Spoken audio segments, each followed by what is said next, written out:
بالله من الشيطان الرجيم. بسم الله الرحمن الرحيم.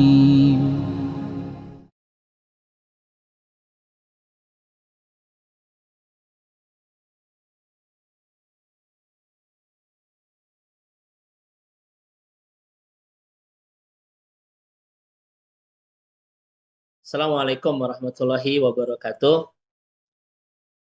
Alhamdulillahirabbil alamin. Alhamdulillah hamdan katsiran thayyiban mubarakan fih kama yuhibbu rabbuna wa yarda wa asyhadu an la ilaha illallah wahdahu la syarikalah wa asyhadu anna Muhammadan abduhu wa rasuluh al-mab'utsu rahmatan lil alamin. Allahumma iftah lana qulubana wa alhimna rusdana wahdina ila siratikal mustaqim.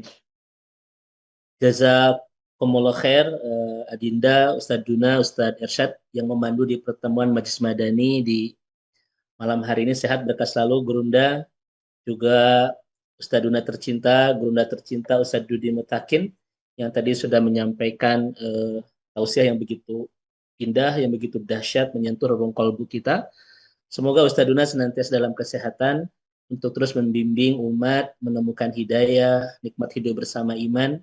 Bahkan semoga dari Ustadz Duna banyak hamba-hamba Allah yang bisa menemukan jalan pulang ke surga. Juga para asatidah al-kiram al-afadil yang lain, Ustadz Hashim Asy'ari, semoga sehat senantiasa Gurunda, juga Ustadzah asatidah yang lain yang saya tidak bisa sebut satu persatu. Juga ada Prof Azali, Masya Allah guru kita, semoga sehat senantiasa Prof. Alhamdulillah. Juga Bapak Ibu keluarga besar Majlis Madani, tidak ada kalimat yang terindah yang ingin disampaikan di pertemuan indah Majlis Madani malam hari ini, kecuali kalimat terindah yang pernah diajarkan manusia-manusia terindah di hari-hari terindah ini, di hari-hari raya ini. Itu kalimat taqabbalallahu minna wa minkum.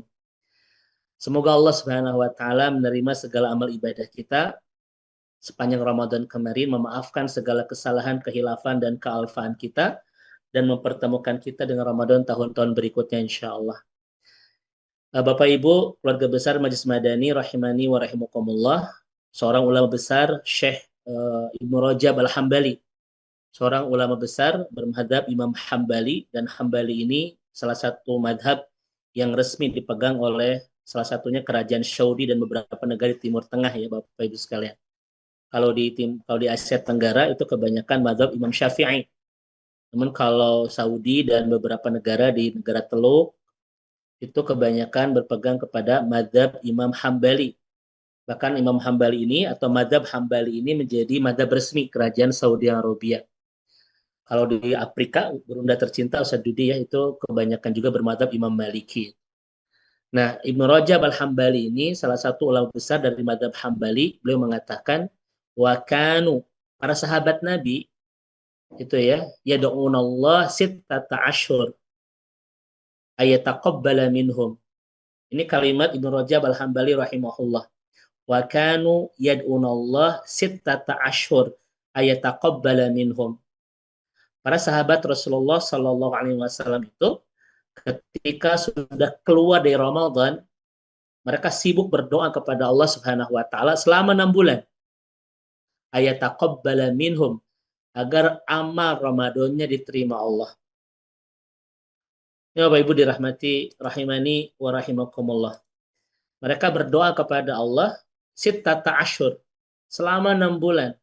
Ayataqabbala minhum, agar ibadah mereka sepanjang Ramadan diterima Allah Subhanahu wa taala. Ini dijelaskan oleh Ibnu Rajab Al-Hambali. Bahkan para sahabat Rasulullah sallallahu alaihi wasallam ketika bertemu dengan sahabat-sahabat yang lain, Bapak Ibu sekalian, setelah bulan Ramadan, maka tidak ada kalimat yang terucap di lisan mereka kecuali kalimat saling mendoakan agar ibadah mereka diterima Allah Subhanahu wa taala dengan mengatakan taqabbalallahu minna wa minka atau taqabbalallahu minna wa minkum. Itu Bapak Ibu yang diucapkan para sahabat Nabi, para salafus saleh ketika bertemu dengan sahabat-sahabat yang lain setelah lepas dari Ramadan. Tidak ada kalimat lain. Kalau misalnya Bapak Ibu ke Timur Tengah, gurunda tercinta Ustaz Dudi Mutakin, Ustaz Ersyad ya, itu kalau di hari raya itu biasanya kalimat mereka adalah kullu sana wa antum thayyibin, kullu sana wa antum bi khair. Kan begitu Bapak Ibu ya.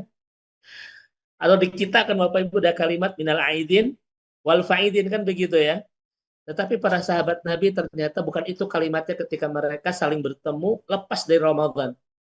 Mereka hanya bisa mendoakan kepada Allah untuk saling mendoakan agar ibadah mereka diterima Allah dan mengatakan taqabbalallahu minna wa minkum. Nah, pertanyaannya Ustadz Ersad, gurunda tercinta Ustadz Dudi Mutakin, Ustadz Hashim, Bapak Ibu sekalian, Prof. Azali, pertanyaannya adalah, kenapa para sahabat Nabi ketika keluar Ramadan itu sibuk berdoa kepada Allah selama 6 bulan, ayat taqabbala minhum, agar ibadah Ramadan mereka diterima Allah Subhanahu wa taala. Kan orang Bapak Ibu ya, biasanya lebaran tuh Bapak Ibu enjing-enjing carerik, siang terus ngabarasok kan begitu. Enjingnya ke Pangandaran tadi kata Ustaz Dodi kan begitu. Kan kita masuk sana gitu Bapak Ibu ya. Habis sholat Idul Fitri carerik saling minta maaf, siangnya terus ngabarasok sareha. Enjingnya ke Pangandaran kan begitu. Tapi sahabat Rasul tidak. Mereka sibuk sitata asyur, berdoa kepada Allah Subhanahu wa taala selama 6 bulan, ayat taqabbala minhum, agar ibadah Ramadan mereka diterima Allah. Bahkan ketika bertemu dengan sahabat-sahabat yang lain tidak ada kalimat kecuali taqabbalallahu minna wa minkum. Semoga Allah menerima segala amal ibadah kita. Kenapa Bapak Ibu sekalian para sahabat ini sampai begini itu? Ya, kenapa Bapak Ibu sekalian? Kan sahabat Rasulullah itu Bapak Ibu sekalian, ini tradisi sahabat Nabi Bapak Ibu ya. Mereka itu yastahiduna fil ibadah. Mereka bersungguh-sungguh ketika melaksanakan ibadah itu. Betul-betul itmamnya, itkonnya, ikmalnya, bagaimana kualitas ibadahnya, bagaimana kaifiat ibadahnya, betul-betul sungguh-sungguh diperhatikan. Setelah mereka melaksanakan ibadah, Bapak Ibu sekalian, mereka itu yastahiduna fid du'a. Mereka sibuk berdoa kepada Allah agar ibadah mereka diterima. Kan kalau kita mah yang penting beres kan gitu Bapak Ibu. Yang penting mah rengse diterima hak kajian kan gitu. Para sahabat Nabi tidak. Bahkan kesibukan mereka meminta kepada Allah agar ibadah diterima, Pak, itu lebih hebat daripada ibadahnya sendiri.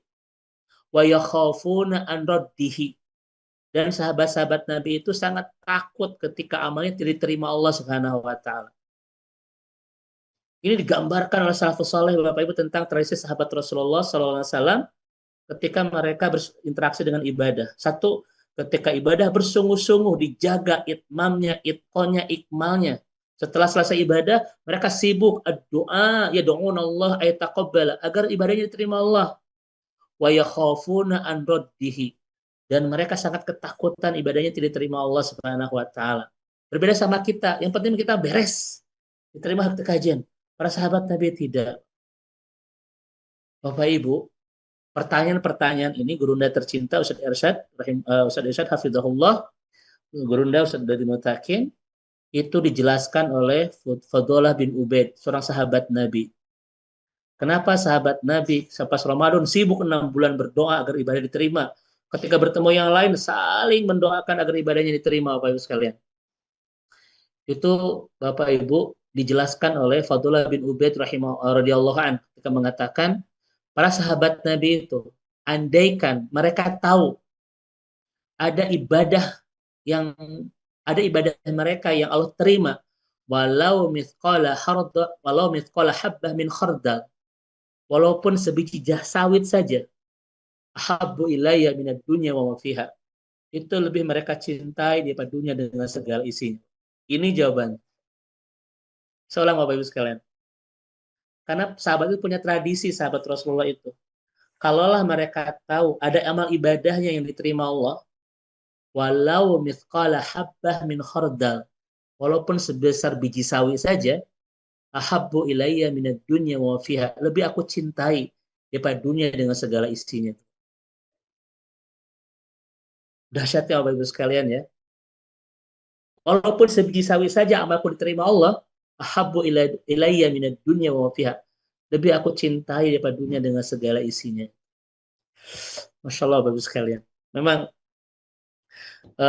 Bapak Ibu, kita mendapatkan informasi dari para sahabat ulama-ulama kita tentang keistimewaan sahabat-sahabat Nabi yang kita tidak temukan di generasi manapun itu. Sulit ditemukan itu. Saya sampaikan Bapak Ibu ya, eh, ada 3 keistimewaan sahabat-sahabat Nabi yang keistimewaan ini sulit kita temukan di generasi manapun. Termasuk generasi kita itu. Mumayyizah al-ula atau mumayyizah, keistimewaan yang pertama. Para sahabat Nabi itu yang sulit ditemukan di generasi yang lain adalah idza kanu ahabu syai'an ja'aluhu lillahi subhanahu wa ta'ala. Sahabat Nabi itu, Ustaz Irsyad, ketika mencintai sesuatu di dunia ini, mereka berlomba-lomba dihadiahkan untuk Allah. Jadi yang kebayang itu Bapak Ibu Allah itu, ketika memiliki sesuatu yang dicintai itu, betapa ingin segera dihadiahkannya untuk Allah itu. Wa kanu idza ahabu syai'an ja'aluhu lillahi subhanahu wa ta'ala. Ketika memiliki sesuatu yang dicintai di dunia ini, mereka langsung berpikir ingin menghadiahkannya untuk Allah. Ini keistimewaan al-ula yang pertama dari sahabat-sahabat Nabi yang tidak ditemukan. Abu Talha ini kan sahabat Rasulullah yang jajaran miliarder, Pak. Jajaran jet. Ini sejajar dengan Abdurrahman bin Auf, sejajar dengan Utsman bin Affan, sejajar dengan Abu Bakar Siddiq. Ini kan orang-orang miliarder gitu. Datang kepada Rasulullah SAW. Ya Rasulullah, aku ini orang kaya. Langsung aku ini orang kaya. Memang kaya itu ya. Hartaku banyak di Madinah ini, kata Abu Talha. Dan harta yang paling aku cintai dari hartaku yang banyak itu adalah Bayroha, Prof. Azali. Kebun kurma itu. Memang orang-orang ceritakan tentang kemewahan, tentang keberlimpahan harta itu biasanya kalau tidak kebun kurma itu unta merah kan begitu. Ini Abu Talha ini Nabi datang, ya Rasulullah, ngaplak itu. Bisa nggak aku sedekahkan kepada Allah sebagai tabungan akhiratku? Itu Bapak Ibu, punya suatu Allah, punya suatu Allah. Itu sahabat Nabi. Ya Rasulullah, bisa nggak? Yang aku cintai ini, itu dipersembahkan untuk Allah sebagai tabungan akhiratku. Abu Talha ini Bapak Ibu mewakili dari hampir semua sahabat Nabi ketika mencintai di sesuatu di kehidupan dunia, berlomba-lomba dihadiahkannya untuk Allah. Kata Nabi kepada Abu Talha ini, Anda berikan kepada aqarib itu, kepada keluarga terdekat yang memang kekurangan. Makanya salah satu pelajaran dari Rasulullah dalam kisah Abu Talha ini adalah, Bapak Ibu, yang paling prioritas yang kita kasih adalah orang-orang terdekat kita yang kekurangan. Bahkan kata Rasulullah Sallallahu Alaihi Wasallam, Bapak Ibu sekalian, kalau kita memberi kepada saudara kita dapat 2 kebaikan. Pertama dapat pahala, yang kedua silaturahmi mungkin terjaga. Bahkan kata Rasulullah, Abdullah Sadaqah ala dirahim al-kashih. Sebaik-baik sedekah itu kepada keluarga kita yang tidak suka kepada kita. Ini kata Rasulullah. Sebaik-baik sedekah itu kepada keluarga kita yang tidak suka sama kita. Saya tanya kepada Bapak Ibu dirahmati Allah, kalau ada kita punya saudara yang tidak suka sama kita, terus kita kasih, kira-kira mudah atau ringan? Bapak Ibu, mudah atau ringan kita ngasih saudara kita yang nyewa ke orang? Berat, boro-boro meren aja gohar ya. Tapi kata Nabi, itu Abdulus Sadaqah, sebaik-baik sedekah. Kenapa? Tahadu, tahabu, kata Nabi. Karena kalau bersedekah itu saling memberi akan menumbuhkan cinta kasih dan meredakan segala pertikaian, iri dengki dan lain sebagainya. Makanya Bapak Ibu Lebaran sekarang itu kita lihat ada nggak saudara-saudara kita yang tidak silaturahmi gara-gara hubungan yang jelek? Datang ke rumahnya, kasih Pak itu. Nggak usah yang mahal-mahal, yang penting yang putih-putih lah. Pajero putih itu Pak Ibu ya, iPhone putih, ayo begitu kasih itu. Itu tahadu tahabu kata Rasulullah SAW. Ya. Nah, ini pelajaran pertama dari sahabat Nabi. Ketika punya sesuatu yang terbaik dan paling kita cintai, yang diingat adalah Allah. Saya ingin menghadiahkannya untuk Allah. Saya ingin menghadiahkannya untuk Allah itu. Dan itu merata di semua sahabat Nabi Shallallahu Alaihi Wasallam. Masya Allah. Ini karakteristik yang pertama yang dimiliki oleh sahabat-sahabat Rasulullah Shallallahu Alaihi Wasallam ketika mencintai sesuatu di dunia, mereka langsung hadiahkan untuk Allah. Jadi Bapak Ibu, kita kadang sering lupa. Salah satu kehebatan para sahabat Nabi itu Bapak itu sangat dahsyat dalam memberi kepada Allah. Kita tahu kisah tentang perang Tabuk kan, bahkan itu sampai segalanya, semua hartanya itu diberikan kepada Allah. Ketika ditanya oleh Rasulullah, wahai Abu Bakar, apa yang kau sisakan buat keluargamu? Allahu wa Rasuluhu, Allah dan Rasul. Itu kehebatan Abu Bakar ya. Ketika terjadi perang Usroh itu, perang di musim panas, perang yang sangat paceklik itu, eh, Abu Bakar itu hadiahkan semua hartanya itu. Karena mereka paham mereka paham ya. Sedekah ini Bapak Ibu izin ya. Coba Bapak Ibu lihat di hadis Rasulullah SAW. Bapak Ibu di hadis riwayat Imam Bukhari. Mohon maaf di Imam Muslim ya. Apa kata Rasulullah? Al jannah laha thamaniyatu abwab. Surga itu punya 8 pintu. Ini kata Rasulullah. Surga itu punya 8 pintu. Wa man kana min ahli sadaqah du'iya min abwabil jannah. Kalau orang itu ahli sedekah, dia akan dipanggil di semua pintu tuh. Itu kehebatan sedekah. Kan kata Nabi begini, "Wa man kana min ahli shalah du'iya min babis shalah. Wa man kana min ahli siyam du'iya min babir rayyan. Wa man kana min ahli jihad du'iya min babil jihad." Siapa yang ahli salat akan dipanggil di pintu salat. Siapa yang ahli saum akan dipanggil di pintu ar-rayyan. Tapi kata Nabi, "Wa man kana min ahli shadaqah du'iya min abwabil jannah." Barang siapa yang ahli sedekah dipanggil di semua pintu. Itu keistimewaan sedekah Bapak Ibu sekalian. Bahkan kita lihat dalam Al-Quran, Bapak dan Ibu, orang yang bersedekah itu Allah gantinya fi kulli sumbulatin mi'ata habba, 700 kali lipat itu. Bahkan kita lihat di dalam Al-Quran, kalaulah ada orang yang sudah kembali ke akhirat, kemudian ingin kembali ke dunia, mereka minta apa Bapak Ibu? Dalam Al-Quran. Fasaddaqo wa aku minas solihin. Ingin banyak bersedekah. Ini menunjukkan memberi kepada Allah itu amalan yang sangat istimewa dalam syariat ini. Digantinya 700 kali lipat, Bapak Ibu sekalian. Yang kedua adalah, Bapak Ibu sekalian, apa tadi? Ternyata pembahagia di akhirat itu, Bapak Ibu apa? Sedekah. Makanya orang-orang yang kembali ke akhirat, kata Allah dalam Al-Quran, ketika mereka ingin kembali ke dunia, mereka tidak banyak permintaan. Ada nggak yang permintaan ingin nonton Persib, Bapak Ibu? Ada nggak itu? Ingin nonton apa, tuh ayah. Ketika mereka kembali ke dunia cuma satu, fa'asaddaqa wa aku minas shalihin. Ini banyak sedekah. Bahkan ternyata 8 pintu yang Nabi sebutkan tentang surga, orang-orang yang sedekah itu du'iya min abwabil jannah, akan dipanggil di semua pintu itu. Tetapi persoalannya adalah naha sok rese Bapak Ibu memberi kepada Allah teh. Padahal itu karakter para sahabat Nabi, dijamin masuk surga di semua pintu. Bahkan Allah ganti di dunia dengan 700 kali lipat. Nah, kita tuh rese Bapak dan Ibu. Sampai datang DKM bawa proposal ke rumah Bupati itu istihoroh lah itu Bapak Ibu. 2 minggu istihoroh nanti gitu. Mere ulah itu. Ternyata kata Subkordowi Bapak Ibu, kalau umat Islam punya 3 penyakit ini, sampai kapanpun sulit memberi untuk Allah. Kalau umat Islam punya 3 penyakit ini, Ustaz Ersad, itu sulit memberi kepada Allah. Walaupun memberi itu tadi Pak, akan dipanggil di semua pintu surga. Du'iya min ababil jannah. Bahkan di dunianya akan diganti fi kulli sumbulatin mi'ata habbah, 700 kali lipat. Tapi naha betahara rese. Bapak Ibu di sini mana yang lebih bahagia? Dapat parcel lebaran atau proposal masjid? Punten. Ini yang paling membahagiakan mana? Parcel lebaran atau proposal masjid?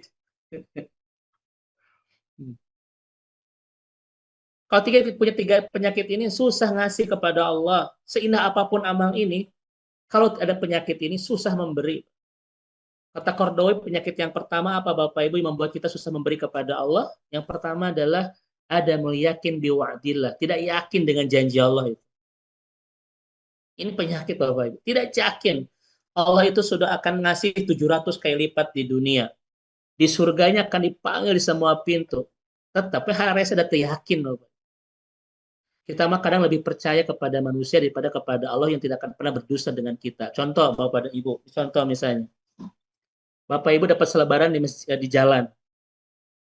dibagikan cuma-cuma HP Oppo second loh, second. Dibagi cuma-cuma HP Oppo jam 2 siang di lantai 2 TSM. Mungkin hoax tidak Bapak dan Ibu? Itu sudah di jalan dibagikan cuma-cuma HP jam 2 siang lantai 2 TSM. Mungkin hoax nggak? Tapi ngantri mual Bapak dan Ibu. Orang pasti ngantri itu walaupun itu hoax. Tapi apa kata Nabi dalam hadis Muslim? Barang siapa yang ingin dosanya diampuni oleh Allah, doa-doanya dikabulkan oleh Allah, permintaannya dikasih oleh Allah, temui Allah di sepertiga malam. Mungkin hoax tidak Bapak Ibu sekalian? Ini hadis riwayat Imam Muslim. Tidak mungkin hoax, tapi ngantri nggak di sepertiga malam? Bapak Ibu kamaran. Padahal pemberiannya semua dosa diampuni, semua doa dikabulkan, semua permintaan dikasih, tidak terbatas HP open second, tidak Bapak Ibu. Tapi kira-kira ngantri nggak orang? Hari karena selebaran percaya sampai ngantri di TSM Bapak Ibu. Hari kepada janji Rasulullah, barang siapa yang ingin dosanya diampuni, doanya dikabulkan, permintaan dikasih, temui Allah di sepertiga malam. Hadis riwayat Imam Muslim. Gak mungkin berdusta dengan firman-Nya. Tapi orang orang ngantri tidak. Kita ini terlalu percaya kepada manusia yang kadang berbohong, tetapi kurang percaya pada yang sama saya tidak akan pernah berdusta.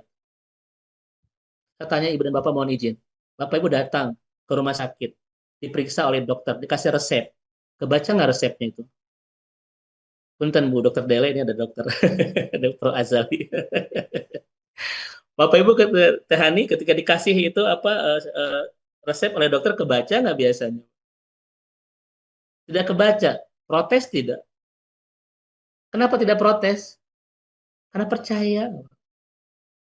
Padahal mungkin nggak dokter Dele bilang begini, kasihan deh loh gitu. Karena itu nggak kebaca tapi kita nggak protes. Resep yang tidak kebaca ini kita bawa ke apotek. Oleh apoteker dikasih obat-obatan. Bapak Ibu tahu nggak ramuannya apa? Bahan-bahannya. Tidak tahu, tapi protes tidak. Kenapa tidak protes? Percaya. Kita bawa ke rumah diminum saja. Padahal obat itu Pak, dari resep yang tidak kebaca, dari ramuan yang kita tidak tahu itu. Tapi kita tidak protes, kenapa? Karena percaya. Diminum ya dokter Dele ya gitu. Sekarang saya tanya Bapak Ibu, resep dari Allah kebaca tidak?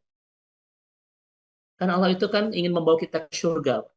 Al-Baqarah 221. Lalu turunkan resepnya, itu Al-Quran. Isi Al-Quran cuma satu, ingin mengantarkan kita menemukan jalan ke surga itu. Bahagia dunia akhirat. Kebaca nggak Bapak Ibu?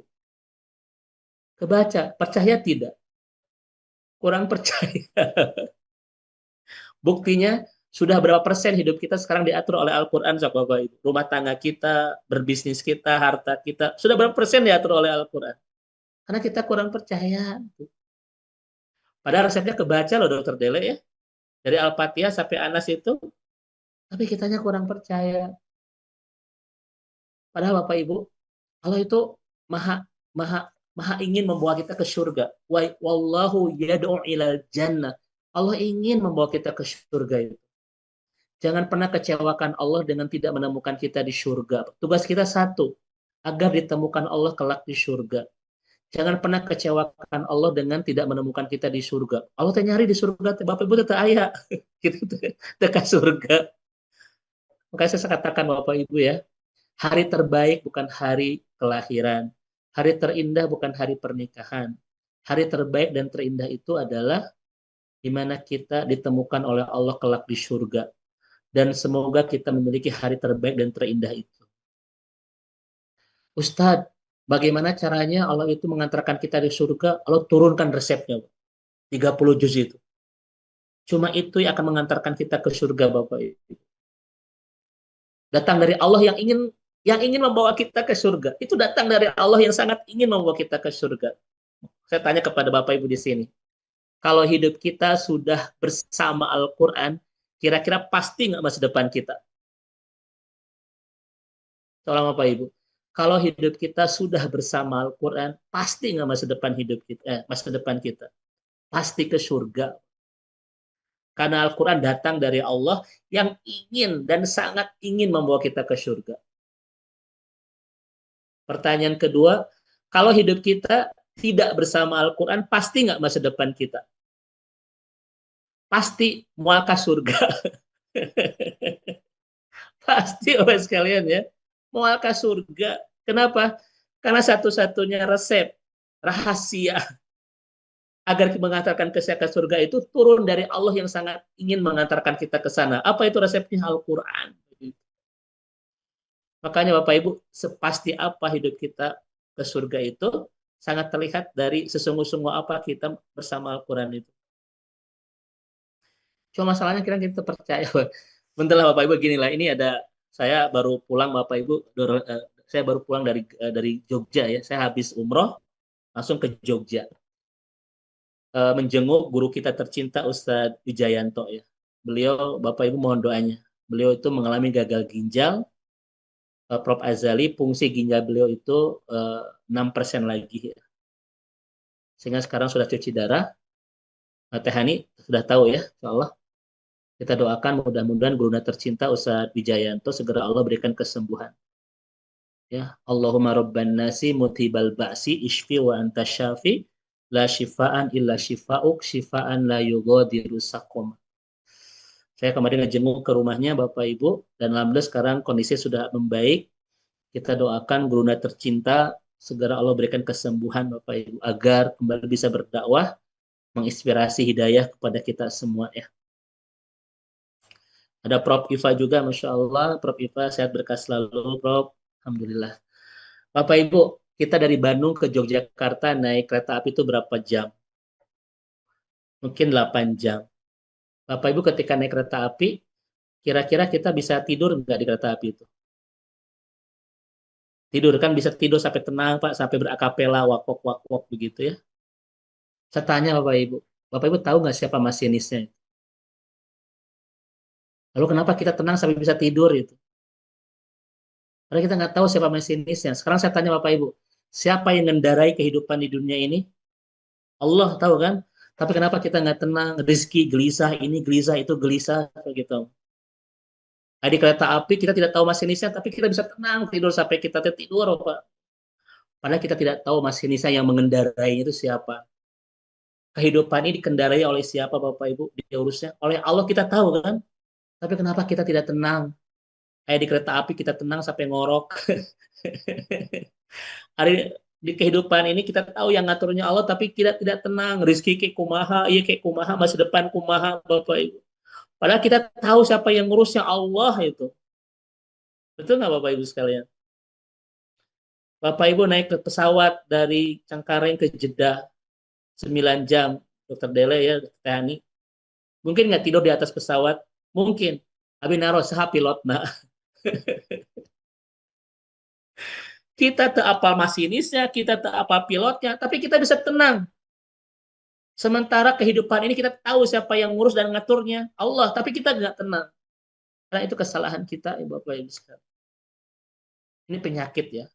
Makanya kalau kita masih punya penyakit, Bapak tidak percaya dengan janji-janji Allah, sampai kapanpun kita tidak akan pernah mudah untuk memberi. Itu penyakitnya. Yang kedua, Ibu dan Bapak. Penyakit yang kedua kata Kordowi, kalau kita punya penyakit ini, Pak, seindah apapun sedekah itu dalam syariat, maka kita tetap sulit untuk memberi itu. Penyakit yang kedua apa? Nuksonul amwal, merasa bahwa harta kita ada yang berkurang gara-gara kita berikan kepada Allah. Merasa ada yang berkurang. Ada seorang suami, Bapak Ibu sekalian, seorang suami pulang Jumatan, Pak, ke rumah baut aja. Ditanya, kok istrinya, ayah kenapa baut? Tadi ngenceleng gede toing. Kata Bapak Ibu, gara-gara ngenceleng gede toing baut. Kak istrinya teh, Bu, bisa nggak telepon DKM minta pulangan? Kamu warung tuh, minta pulangan. Kenapa dia merasa besar, Pak? Karena dia merasa ada yang berkurang dari hartanya ketika bersedekah, betul? Malah kata Nabi, mana qasad sodakotun min mal. Tidak ada harta yang berkurang gara-gara kita bersedekah. Itu janji Nabi. Tapi gara-gara kita ngencel yang gede teing, Pak, banget pulang ke rumah Jumatan teh. Ada seorang laki-laki Bapak Ibu ketika Jumatan di saat pertama tunduh Bapak Ibu, tunduh gitu ya. Datang kenceleng Bapak Ibu sekalian. Bari tunduh teh ngambil artos, tulap tilep we. Da tunduh teh apa? Rencananya mau 2 ribuan Bapak Ibu. Karena tunduh tulap tilep salah nyambil 100 ribu. Pas dimasukkan teh beureum Pak. Dia bilang apa? Astagfirullah. Ya. Kata gara-gara masukin kenceleng beureum Pak 100.000, istighfar teh keras sih dosa besar gitu. Nah, dan niatnya mah 2.000. Kenapa kita itu begitu pelit? Karena memang kita punya penyakit. Ada yang berkurang dari harta kita kalau kita berikan kepada Allah. Demi Allah. Justru satu-satunya cara menyelamatkan harta adalah titipan kepada Allah itu. Gak ada yang akan pernah hilang dan berkurang itu. Apa kata ulama? Memberi kepada Allah dengan sedekah dan lain sebagainya itu seperti anak kecil usia 2 tahun, Pak, itu menitipkan uang ke ibunya. Nggak akan pernah hilang. Kalau Bapak Ibu ada anak kecil usia 2 tahun punya uang 1 juta, Dokter Dele, lebih aman dipegang dia atau diberikan ke ibunya? Ayo, dititipin ke ibunya, mana lebih aman. Tapi ibunya jangan tidak COD-an, awas ya. Kalau ibunya lah jadalin COD pasti habis gitu. Kalau anak kecil megang uang 1 juta, mungkin dia akan hilang dan sebagainya. Titipin ke ibunya. Maka sedekah itu Bapak Ibu cara kita untuk menjaga harta kita agar tidak pernah hilang. Titipin ke siapa? Kepada Allah. Nah ini Ibu dan Bapak dirahmati Allah Subhanahu wa Ta'ala. Coba saya tanya Bapak Ibu, kenapa memberi kepada orang disebut dengan infak, Dokter Dele? Kenapa disebut infak? Infak itu kan asal katanya nafako. Nafako itu Pak lubang, lubang tikus. Ada lubang masuk, ada lubang keluar, 2 lubang itu. Ya, ada 2 lubang. Namanya nafako, jalan tikus. Lubang tikus, lubang masuk, lubang keluar. Ada 2 lubang. Makanya ada istilah munafik. Itu dari nafako, 2 lubang itu. Berarti munafik itulah orang yang punya 2 wajah ya, bukan 2 lubang. 2 wajah itu. Ya. Split personality itu. Ya, split personality. Nah, infak itu dari nafako, Pak. Lubang masuk, lubang keluar. Saya tanya kepada Bapak Ibu, andaikan lubang masuk itu terus dikasih air, Pak, masukin air, akan terus. Bagaimana caranya agar air itu terus masuk, Pak? Bagaimana caranya? Caranya buka lubang keluarnya. Maka semakin dibuka lubang keluar, akan banyak yang masuk, Bapak Ibu sekalian. Betul tidak? Maka infak itu, Bapak Ibu sekalian, adalah seni. Kalau ingin mendapatkan yang belum ada, keluarkan yang sudah ada. Semakin kita keluarkan yang sudah ada di harta kita, semakin banyak yang masuk itu. Bahkan Al-Quran menggambarkan yang keluar 1, yang masuk berapa? Dalam Quran. Fi kulli sumbulatin mi'ata habba. 700 kali lipat, Bapak Ibu. Makanya orang itu kalau mudah membuka pintu keluar, akan banyak yang masuknya itu. Kita Bapak Ibu punya, di Bandung itu kita punya jamaah ya, Tehani ya, Guruna Ustadz Dudi Mutakin, kita di Bandung ada jamaah. Bapak Ibu itu mah Ustadz, yuk kita orang bikin masjid di mana deh yuk. Di Garut atos, Pak, di Tasik atau di Cianjur atos. Itu bangun masjid terus ke resep nanti. Tapi hartanya itu, Pak, tidak berkurang. Malah dia tuh sampai bingung untuk buang uang itu. Kalau dia kan sibuk buang uang, kita mah sibuk apa Bapak Ibu? Dokter Dele, kapan kita bingung menghitung uang? Ketika tidak ada uangnya itu, bingung itu. Itu janji Allah, Pak. Saya tidak membangun transaksional, tidak ya, Pak. Karena harus ikhlas. Tapi itu janji Allah. Tidak ada berkurang. Tetapi kita sering, Pak, punya penyakit ini. Ketika kita titipkan kepada Allah, seakan-akan itu ada yang hilang. Karena infak itu dari nafako. Buka pintu keluarnya agar banyak yang masuknya itu. Semakin dibuka, semakin banyak yang masuk. Betul kan, Bapak Ibu ya? Dia ngalir kan? Sekarang saya tanya, tutup pintu keluarnya. Kira-kira ada yang masuk tidak, Pak? Tidak ada. Yang ada di dalam pun menjadi kotor. Karena sesuatu yang tidak mengalir pasti akan kotor itu. Itulah alasan Allah mengatakan di Al-Baqarah 195. Wa anfiqu fi sabilillah wa la tulqu biaidikum ila tahlukah. Berinfaklah dan hindari kebinasaan. Berinfaklah dan hindari kebinasaan. Pertanyaannya, kenapa infak dan kebinasaan dipaket dalam satu ayat, Ustaz Hashim? Kata ahli tafsir, Bapak Ibu, kalau orang semakin bagus infaknya, semakin terhindar dari kebinasaannya.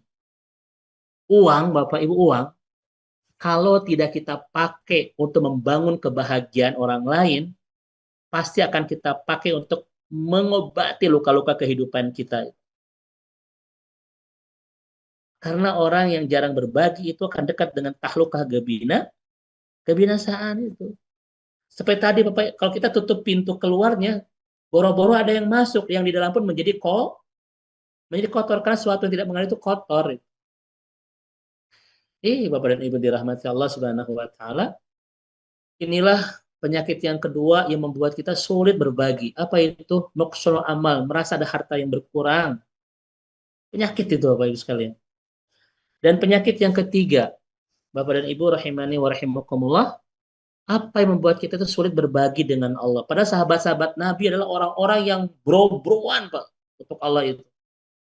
Saya tanya ibu-ibu di sini, Bu, boleh nggak suami berbroan ke istri? Boleh nggak? Suami ibu bro-broan ke istri, teh ini boleh nggak? Tidak boleh, Pak. Haram itu. Kenapa? Karena istri itu sis, bukan bro. Jika serius Bapak Ibu ya. Perempuan kan sis ya. Makanya suami jangan bro-broan ke istri. Bro-bro itu ya. Bapak Ibu sekalian, penyakit yang ketiga adalah kita merasa ketika bersedekah itu, Bapak Ibu, hajah li ghairi, kebutuhan orang lain. Padahal demi Allah, sedekah itu kebutuhan kita, bukan kebutuhan orang lain. Buktinya 5 hadis Nabi yang sahih ini.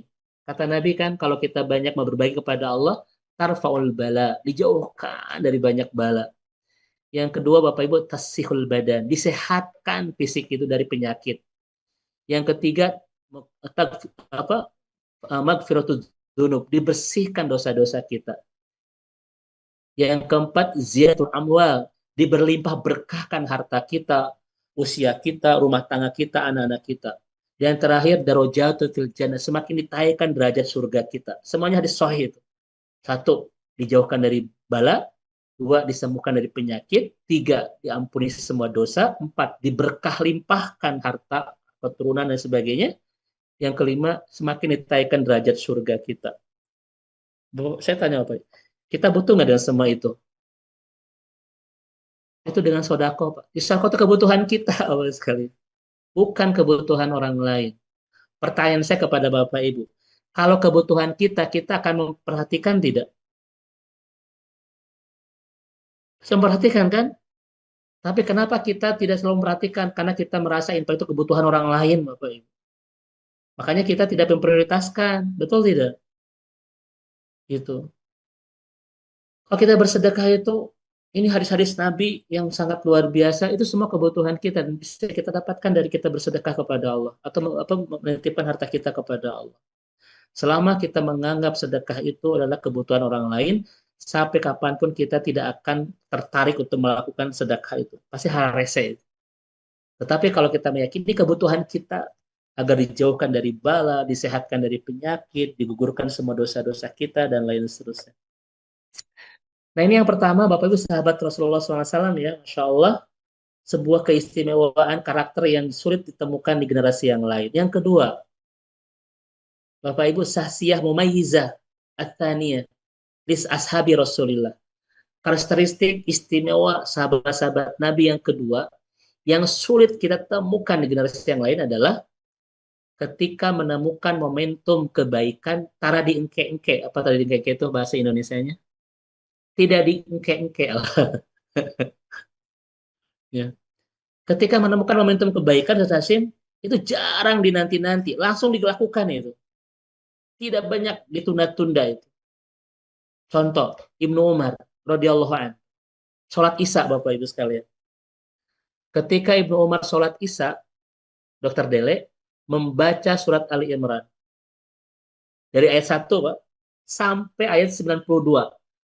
Lan tanalul birra hatta tunfiqu mimma tuhibbun. Itu dalam satu rakaat Bapak Ibu ya. Dari ayat Ali Imran 1 sampai ke 92 itu pun belum selesai Bapak Ibu. Ya. Hari kita mah kadang ya itu aja Bapak Ibu kul serius kita mah ya. Atau trikul. ketika membaca ayat 92 Ali Imran walan apa tadi itu lan tanalul birra hatta tunfiqu mimma tuhibbun wa ma tunfiqu min syai'in fa innallaha bihi alim fa asyara ilaiha biyadihi fa'taqu alaiha. Dia mengisyaratkan dengan tangan kanannya untuk membebaskan budaknya, jariyahnya itu, hamba sahayanya. Kan hamba saya di zaman jahiliyah itu Bapak Ibu itu harta yang paling mahal ya. Dan Islam pelan-pelan membebaskan syariat dari perbudakan kan begitu. Dulu banyak sahabat-sahabat Nabi yang punya hamba sahaya, di antaranya Ibnu Umar, Pak. Dan Ibnu Umar ini hamba sahaya Pak itu hamba sahaya berkualitas premium karena dari Romawi itu. Dia bukan biasa, Pak.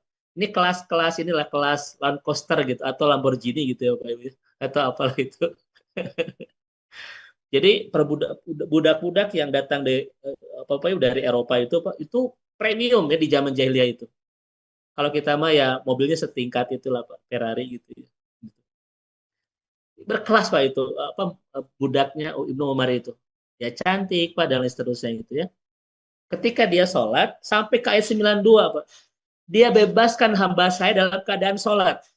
Fa'asyara biyadihi ilaiha fa'taqu alaiha. Bebaskan ketika sholat Bapak Ibu sekalian. Pertanyaan saya kepada Bapak Ibu, bisa tidak Ibnu Umar membebaskan hamba sahanya dalam ketika setelah sholat? Bisa tidak? Bisa. Tapi kenapa dilakukan ketika sholat? Karena kehebatan tarbiyah Nabi. Ketika mereka itu menemukan ide-ide kebaikan, tidak dinanti-nanti itu sahabat Nabi, Bapak. Kenapa? Karena mereka sangat meyakini detik-detik berikutnya itu milik Allah yang belum tentu diberikan kepada kita. Leres tak, Bapak Ibu? Kita punya penyakit ini namanya kewelah. Pak Iraha bare umroh kewelah, bare kurban kewelah. Itu penyakit kita tuh. What the meaning of kewelah? Kita suka nanti-nanti Pak, seakan-akan kita memiliki kesempatan kedua, ketiga. Dan jebakan kita tidak maksimal dalam ketaatan adalah karena kita merasa masih ada kesempatan kedua, ketiga. Nabi bilang apa kepada para sahabat? Solu solatan wada. Kalau kalian sholat, rasakan seakan-akan sholat terakhir. Dan itu dibangun mentalnya oleh Rasulullah SAW. Setiap menemukan momentum kebaikan, tidak pernah dinanti-nanti. Kenapa? Karena Nabi berhasil membangun mental sahabat, belum tentu kita memiliki kesempatan kedua dan ketiga. Ustadz, Ramadan tahun ini mah abdi teu maksimal. Kewe kan ayat tahun depan. Kan gitu kita Bapak Ibu. Padahal belum tentu usia kita sampai tahun depan. Ya, aduh, sahabat-sahabat Nabi. Kenapa Ibnu Umar tuh sampai membebaskannya ketika sholat? Karena kehebatan, keberhasilan tarbiyah Nabi. Ketika para sahabat menemukan ide-ide kebaikan, tidak pernah dinanti-nanti. Langsung dilaksanakan. Takut tidak ada kesempatan kedua, ketiga itu. Ibu, kapan mau rajin mau rajin ngaji kayak Pak Ustadz pametos pensiun. Kan kita juga gitu. Pak, Iraha bayar rajin ke masjid kayaknya terus kolot. Kan kita suka gitu Pak Ibu ya. Selalu menyandarkan kebaikan itu ke kesempatan berikutnya seakan-akan kita masih panjang usianya loh. Betul nggak Bapak dan Ibu? Itu jebakan setan itu ya. Menunda-nunda kebaikan gara-gara kita merasa masih ada kesempatan tuh jebakan setan. Padahal tidak begitu Nabi itu mengajarkan para sahabat. Ada ide kebaikan, Bapak Ibu sekarang. Kalau ada ide mau umroh, umroh Pak. Ide mau kurban, kurban ayo. Ustadz, Abi mah hayong umroh. Sok Bapak Ibu bismillah itu.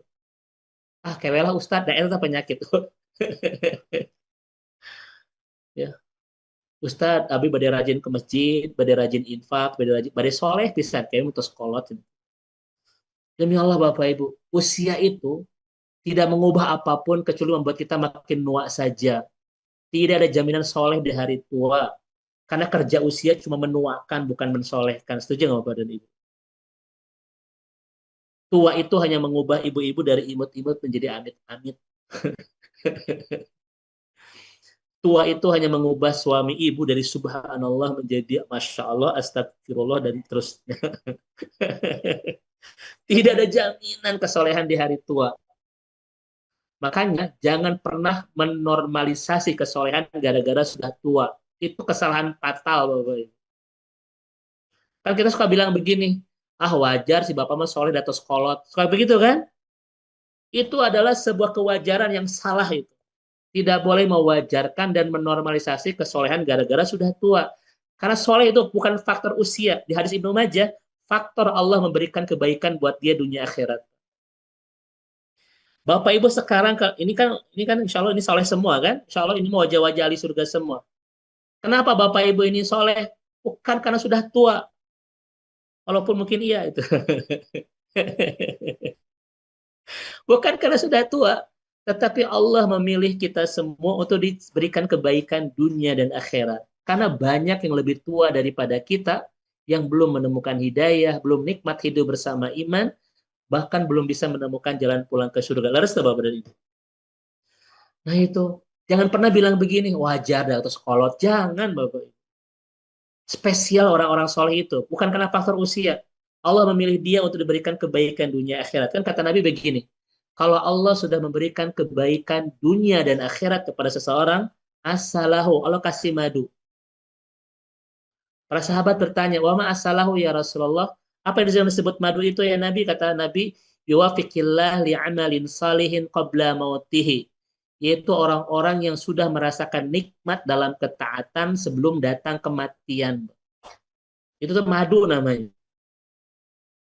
Orang-orang yang sudah merasakan nikmat dalam ketaatan sebelum datang kematian, itu tandanya orang yang sudah dikasih madu. Dan itu tanda Allah telah memberikan kebaikan buat dia dunia dan akhirat. Dan wajah-wajah di sini Ustaz Hasim, ini wajah-wajah gariung madu Bapak Ibu.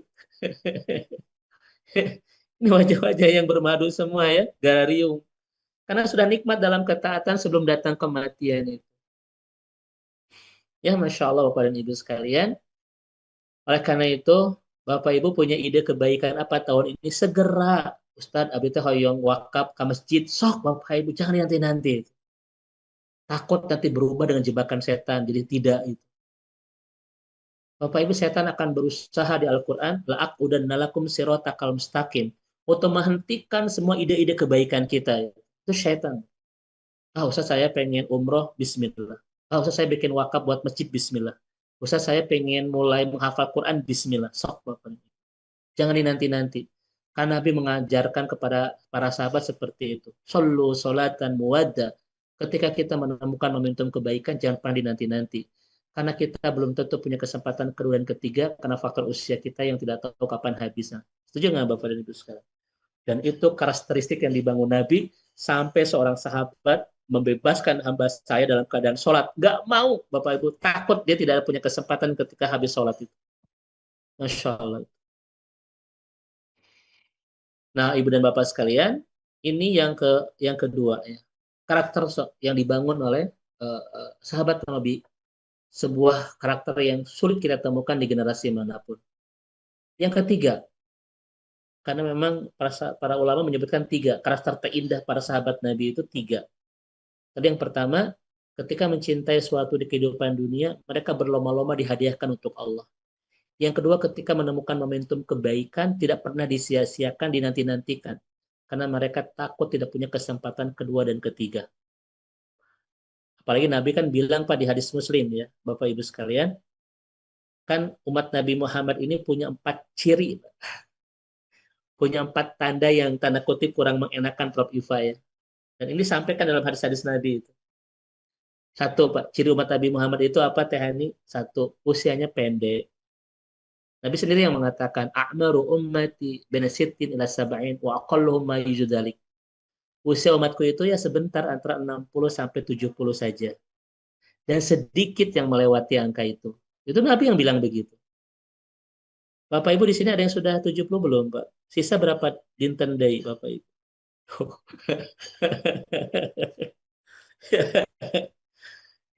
Berbeda dengan umat-umat terdahulu yang usianya panjang-panjang bisa ratusan tahun. Umat Nabi Muhammad tidak, jatahnya itu 60 sampai 70 kata Nabi, dan sedikit yang melewati angka itu. Ini menjadi kenyataan tidak mengenakan Dokter Dele. Kenapa? Karena kesempatan untuk menyiapkan bekal terbatas, betul? Karena kita punya hitungan tahun tuh puluhan, tidak ratusan. Kesempatan untuk menyiapkan amal soleh pulang ke akhirat terbatas. Yang kedua, Bapak Ibu sekalian, yang kedua, karakter ciri umat Nabi Muhammad yang tidak mengenakan tanda kutip Bapak Ibu ya. Yang kedua adalah di hadis Muslim, ya'til mautal mufaza. Kadang dijemput kematiannya tiba-tiba. Bapak Ibu sering nggak menyaksikan ada banyak kematian di kondisi yang sangat mengagetkan, Pak? Sering nggak? Ustadz kenapa? Kemarin sehat loh. Kemarin sarang apinya blak cina itu. Itu. Ah, setiap percaya Ustadz kemarin main bola sarang abdi. Sering menemukan begitu, Pak? Itu ciri umat Nabi Muhammad. Ya mautal mufaja. Nabi mengatakan demikian. Umatku itu kadang dijemput kematian tiba-tiba.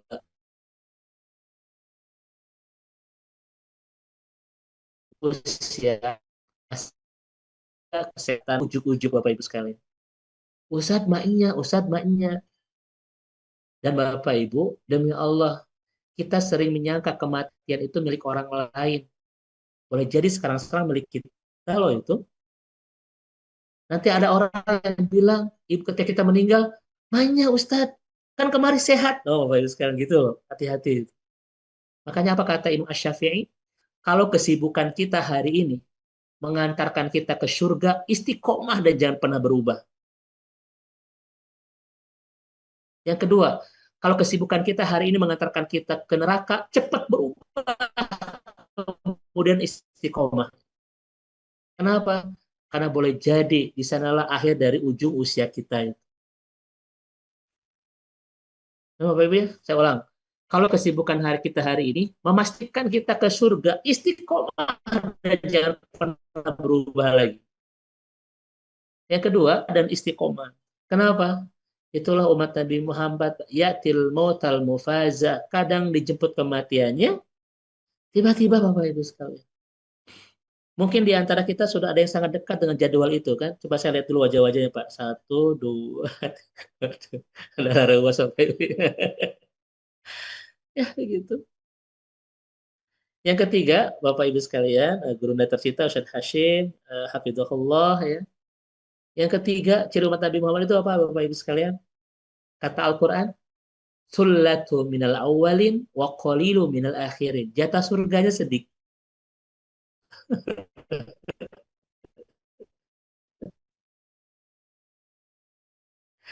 Karena dan sedikit yang mendapatkan di generasi kemudian itu. Itu Al-Quran mengatakan demikian Bapak Ibu. Sampai-sampai Nabi itu membandingkan dalam hadis Bukhari yang ke surga satu, yang ke neraka berapa Bapak Ibu? Itu 999 kan itu sedasimnya di dua hadis yang panjang itu. Yang ke surganya satu, yang ke nerakanya 999. Sangat tidak berbanding itu ya. Karena apa? Thullatu minal awwalin. Jatah surga yang banyak sudah didapatkan orang-orang terdahulu. Wa qalilu minal akhirin. Dan sedikit orang-orang belakangan yang mendapatkannya. Sampai-sampai Allah bilang begini dalam Quran. Khitamuhum miskun. Nanti kita akan mendapatkan arak di surga. Bapak Ibu nanti ada arak di surga itu nanti tidak akan memabukkan tapi sangat menikmatkan, Mbak. Makanya sabar Bapak Ibu ya. Nanti kalau kita mau minum arak di sana di surga. Kalau di sini mah khawatir nanti tidak mengantarkan kita dapat di surga. Bapak Ibu. Sabar aja dulu. Nanti di surga Pak tidak memabukkan tetapi mengenakan. Tapi untuk mendapatkannya kata Allah, fal yatanafasil mutanafisun. Kalian hendak berlomba-lomba itu. Kenapa? Jatahnya sedikit. Harus berlomba-lomba, nggak boleh santai untuk mendapatkan surga itu. Itu maksud yang semoga menjadi renungan kita semua. Al-jannah laha thamaniya aliyah. Surga itu memiliki harga yang sangat mahal. Yang tidak bisa kita beli dengan hal yang murah yang kita miliki. Itu kata Ibnu Mas'ud. Surga itu memiliki harga yang sangat mahal yang tidak bisa kita beli dengan hal yang murah yang kita miliki. Ustadz, bagaimana cara membeli harga surga yang mahal? Dengan yang terbaik yang kita miliki. Waktu terbaik, tenaga terbaik, harta terbaik. Baru kita bisa membeli surga. Ini surga yang sangat mahal, Tapi kita membeli dengan hal yang termurah dan tersisa yang kita miliki, uang sisa, tenaga sisa, waktu sisa, susah Bapak Ibu. Ini sindiran Ibnu Umar itu. Kita kadang membeli surga yang mahal dengan sisa-sisa yang kita miliki, waktu sisa, tenaga sisa. Bu, Pak, kapan ngaji? Kayak bisa pemain waktos. Pak, Bu, ira baca Al-Quran kayak untuk semut. Gitu. Bapak Ibu sedekah ira kayak untuk saya uang alit. Kita suka yang sisa-sisa, Pak.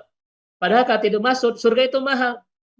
Beli dengan yang terbaik, harta terbaik, ilmu terbaik, tenaga terbaik, waktu terbaik. Itu pas itu, karena dia mahal. Ini beli surga, Pak, sedekah, kayaknya mau receh. Sekalian. Bapak Ibu, kapan badai tilau apa badai tahajud kayak Ustaz gedung masalah. Karena kita suka begitu kan. Pantas tidak? Hal termahal kita beli dengan hal yang paling murah yang kita miliki, pantas nggak Bapak Ibu? Tidak, itu kata Ibnu Umar itu. Makanya untuk mendapatkan surga, fal yatanafasil mutanafisun. Kita harus berlomba-lomba. Kita harus berlomba-lomba. Ya, Masya Allah. Semoga Bapak dan Ibu ya. Artinya kan untuk dapat surga itu sekarang tidak bisa santai. Pak, ya. Kita harus sungguh-sungguh dan ibadah kita, ketaatan kita, sedekah kita, dan sebagainya. Kenapa? Sullatun minal awalin wa qalilu minal akhirin. Insya Allah, Pak. Semoga yang hadir di sini adalah termasuk yang sedikit, Pak, yang mendapatkan surga itu, insya Allah. Sudah kelihatan lah murid-murid guruna tercinta Ustaz Dudi Mutakin, wajah-wajah ahli surga semua, insya Allah. Dan yang ketiga, yang keempat, Tehani, apa ciri umat Nabi Muhammad yang tidak mengenakan tanda kutip? Hidupnya di akhir zaman. Coba saya tanya kepada Bapak Ibu, apa yang disebut akhir zaman itu? Karena banyak pengertian kita yang tidak satu pengertian. Apa yang disebut akhir zaman? Akhir zaman itu bukan sekedar fase terakhir sebelum kiamat. Asyaddu wa as'abu fi mururul insan qabla yaumil kiamah. Jadi akhir zaman itu fase terberat dan tersulit manusia sebelum datang kematian. Sebelum datang kiamat. Fase terberat dan tersulit dalam sejarah manusia sebelum datang kiamat. Siapa yang mendapatkan akhir zaman ini? Nabi mengatakan, Anna bu'istu wasa'ah kahattaini. Saya diutus dengan kiamat itu barengan, kata Nabi itu begitu. Hadis ini menunjukkan, kata ulama, bahwa yang hidup di akhir zaman itu kita. Kita wajah-wajah manusia-manusia akhir zaman. Ya itu. Tehani itu adalah wajah akhir zaman, Tehani itu. Nah itu fase terberat Bapak Ibu ya. Nanti ada gurunda tercinta Ustaz Dudi, ada 3 alasan kan. Kenapa hidup di akhir zaman itu paling berat dan paling sulit. Nanti ada 3 alasan dari Rasulullah SAW. Tapi saya tidak akan bahas hari ini ya. Itu Bapak Ibu kenyataan ya. Dan yang terakhir karena waktu. Bapak Ibu, apa karakter umat Nabi, apa karakter para sahabat yang asyasiyah, mumaizah, at-talita. Karakter terindah para sahabat Nabi yang sulit kita temukan di generasi yang lain. Apa ya Bapak Ibu sekalian? Selalu bertanya ke Nabi tentang amal terbaik. Iman mereka itu Pak sampai merasa tidak cukup dengan amal biasa. Hebatnya iman para sahabat Nabi sampai tidak merasa cukup dengan amal-amal biasa. Makanya mereka tanya, ya Rasulullah, apa amal yang terbaik di sisi Allah? Apa yang amal yang Allah cintai? Selalu bertanya Bapak Ibu sekalian. Kenapa? Mereka ingin menemukan yang terbaik. Karena iman yang hebat tidak akan cukup dengan amal yang biasa. Tanda iman yang hebat itu selalu ingin mendapatkan amal-amal terbaik. Hari kita mah yang penting mah terus beramal. Asa bodoh diterima kajian sekalian ya. Dan itu para sahabat Nabi. Datang ke Nabi, ya Rasulullah, ayul a'mal ahabu ilallah. Amal apakah yang terbaik di mata Allah itu? Datang Aisyah, ya Rasulullah, perempuan yang gimana yang terbaik di mata Allah itu? Datang ini Bapak itu. Karena kehebatan iman mereka selalu ingin terus mencari informasi tentang amal-amal terbaik di mata Allah. Dan itu kesibukan mereka di dunia. Hanya ingin terus mencari amal-amal terbaik yang dipersembahkan untuk Allah. Kita mah yang penting mah beramal, itu Ustaz. Begitu ya. Nah ini Ibu dan Bapak sekalian ya, saya hanya ingin mengungkapkan tentang kehebatan generasi awal sahabat Nabi yang begitu indah. Semoga memotivasi kita semua gurunda tercinta ya, Mungkin nanti ada kajian tentang amal terbaik itu apa saja, Bapak Ibu ya, dan lain seterusnya. Mungkin nanti di kajian-kajian berikutnya. Inilah mungkin guru dunia tercinta, Ustadz Budi, Ustadz Ersad, mungkin apa ya namanya mukadimah lah ya itu untuk masuk ke pemantik kajian-kajian berikutnya terkait dengan karakter sahabat Nabi yang begitu indah. Mohon izin guru anda tercinta Ustadz Ersad, Ustadz Budi Mutakin, wallahu a'lam bishawab. Fadhil Ustadz Ersad.